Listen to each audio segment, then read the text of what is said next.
So follow up on code 9 for the ABS. I pulled that through the dashboard by grounding the number 13 pin, I think it was, to the chassis, and it said code 9, which is an open or high resistance on the number 13 to number 14 pin going to the rear wheel speed sensor. That's the positive negative wire coming out of the cab.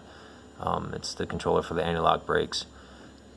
And so the cab from the shop manual pretty much says that it never goes bad. Don't replace it unless you're told to. So it's like last line.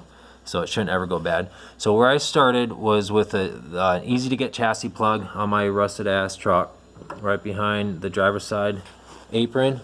Let's see. Scoot out of the truck. But right. You got. Let's see. You got this black plug right here.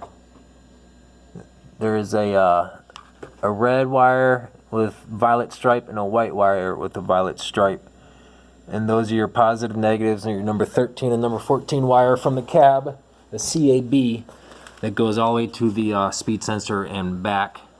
And so what I did is I didn't want to ruin the weather packs. I'd rather ruin the wires than the weather packs. So I poked the wires. I had good signal on the red wire with violet stripe, and then the white wire with violet stripe had a dead circuit there. So what I did is just, instead of pulling the whole harness out, because it does, the whole harness does run through the chassis and stuff when it goes past the fuel tank. So what I did is just disconnect the wiring right here from the rear end. Let me focus this ring a little bit better. Yeah, from the rear end there. I don't know if you can see it, but yeah, there's the wire. And through poking holes variously through the wire, starting right at the plug, and working my way back, inching it, and then what I found right there, I doubt you can see it, but there's a short, an actual corroded short in the wire.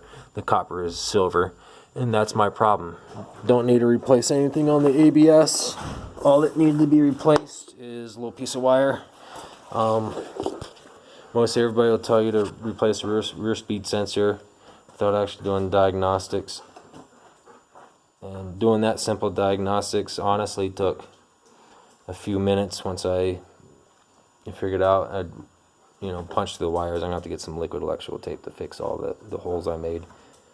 But instead of being an expensive ABS fix, took a few minutes to track down, and a couple 3M splices at 25 cents a piece, about 4 or 5 inches of cable, and she should be back to golden.